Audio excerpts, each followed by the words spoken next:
Economic zone में 15% देते थे ना, 15% राहत। आज ये मान गए कि वो जो ट्रिकल डाउन इफेक्ट होना चाहिए था नहीं हुआ। वही कॉर्पोरेट सेक्टर टैक्स की राहत लेकर इन्वेस्टमेंट नहीं करता।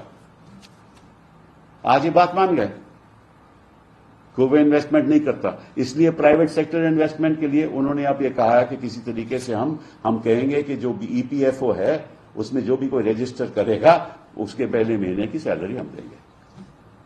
और उसके बाद जो ये समझते हैं कि कॉर्पोरेट सेक्टर फिर उनको उसके बाद 3-4 महीने आफ्टर स्किल डेवलपमेंट करके उनको रख लेगा। क्यों रखेगा कॉर्पोरेट सेक्टर? किस लिए रखेगा कॉर्पोरेट सेक्टर? कॉर्पोरेट सेक्टर तो उसी को रखेगा जो ऑलरेडी स्किल्ड है। तो इनका कोई दृष्टिकोण है ही नहीं इस बजट में।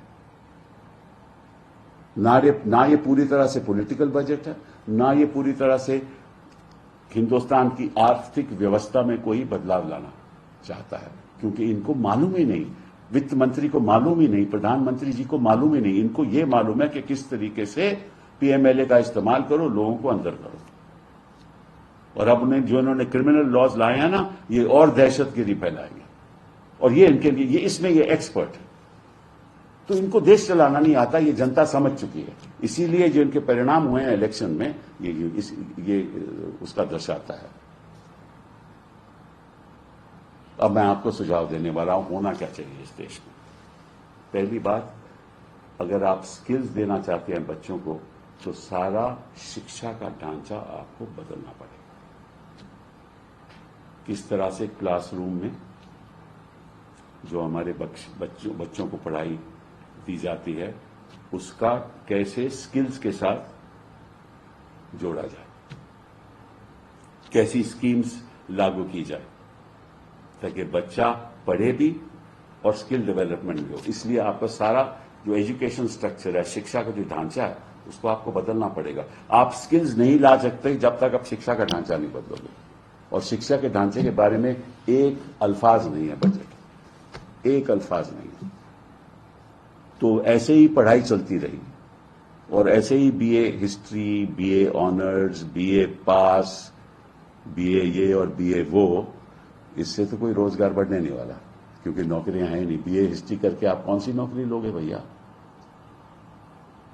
कौन सी नौकरी आपको मिलेगी? मतलब कि महाराष्ट्र में एक लोडर के लिए हजारों लोग सड़कों पे आ गए, एक एयर इंडिया के लोडर के लिए। ये तो इस देश की स्थिति है। उन्होंने भी बीए किया होगा ना। और 47 लाख एप्लीकेंट हैं उत्तर प्रदेश में इंस्पेक्टर की जॉब के लिए। 60,000 इंस्पेक्टर की जॉब में से 47 लाख एप्लीकेंट हैं इंस्पेक्टर की जॉब के लिए। उन्होंने भी तो बीए किया होगा ना। तो कहने का मतलब है, अगर इस देश में आपको सुधार लाना है तो ऐसे लोगों को सत्ता में बैठने का कोई हक नहीं है। इस देश में जनता समझ चुकी है और जितनी जल्दी ये समझ जाएं कि जनता समझ चुकी है उतना ही जल्दी बेहतर होगा और देश के हित के लिए होगा। इनको खुद ब खुद इस्तीफा देना चाहिए और कहना चाहिए हमारे बस का नहीं है, क्योंकि वाकई में इनके बस का नहीं है। सर, प्रधानमंत्री ने बजट के बारे में जो संबोधन किया उसमें उन्होंने कहा कि ये फ्यूचर का बजट है, ये युवाओं के लिए बजट है और तमाम फायदे जो है इस बजट को देना है प्रधानमंत्री के।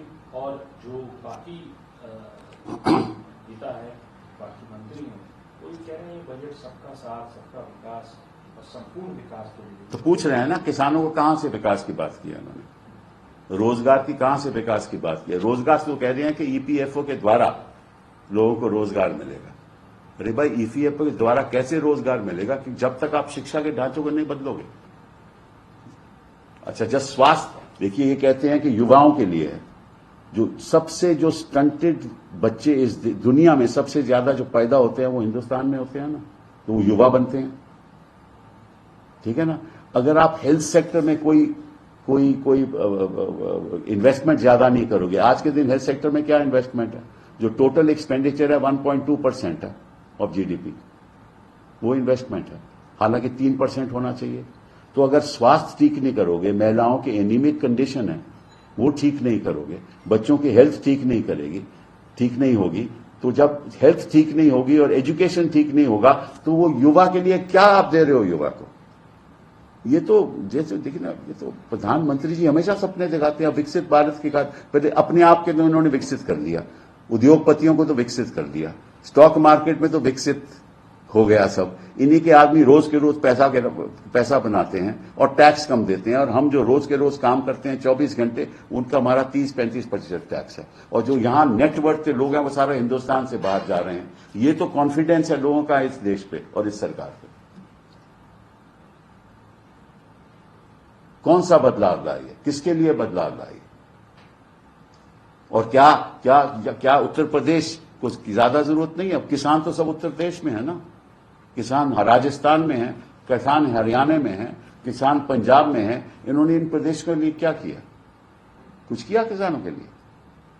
तो किसकी बात करते हैं, किसकी साथ की बात कर रहे हैं? हां, इनका उद्योगपतियों से साथ है, वो जरूर है, वो रहेगा, क्योंकि वहीं से इनके पैसे बनते हैं। क्विड प्रो को जो होता है इलेक्ट्रल बॉन्ड्स का, वहीं से तो होता है।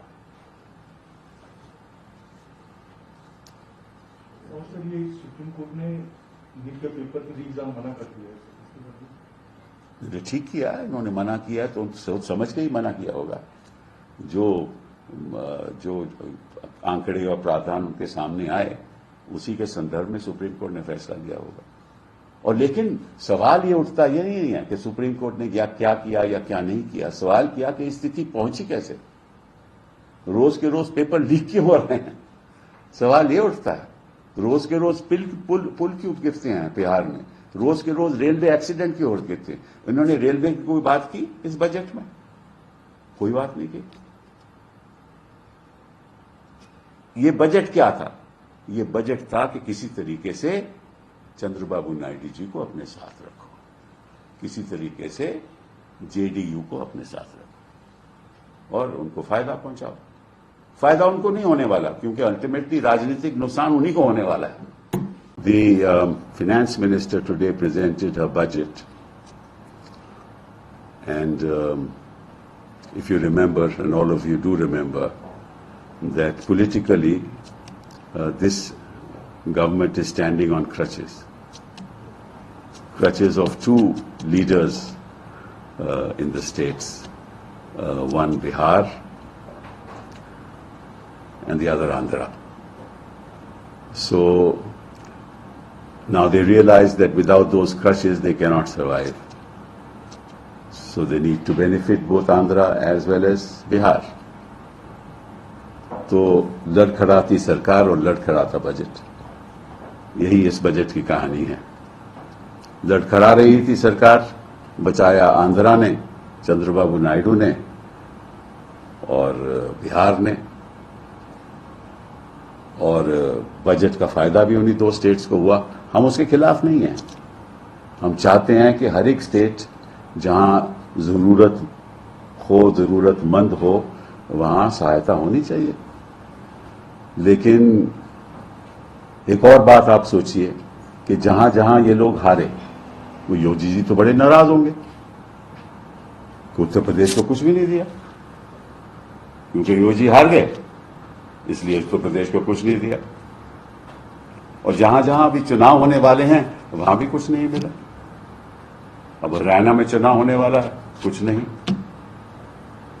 झारखंड में चुनाव होने वाला है, कुछ नहीं।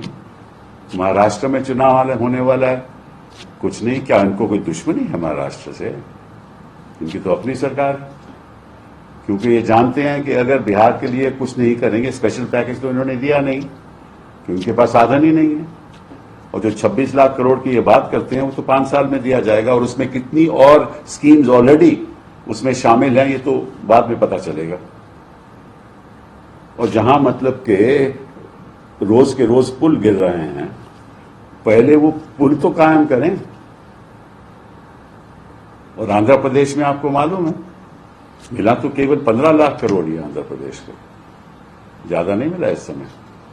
लेकिन कहने का मतलब यह है कि सरासर पहली बार मैंने सुना कि प्रधानमंत्री वित्त मंत्री जी बजट की शुरुआत स्टेट से कर रहे हैं।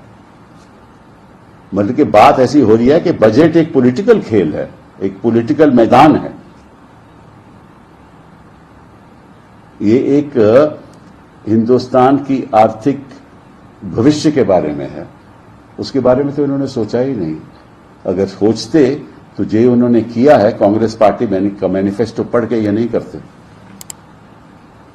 क्या उन्होंने किया, और साथ साथ में इन्होंने ये भी मान लिया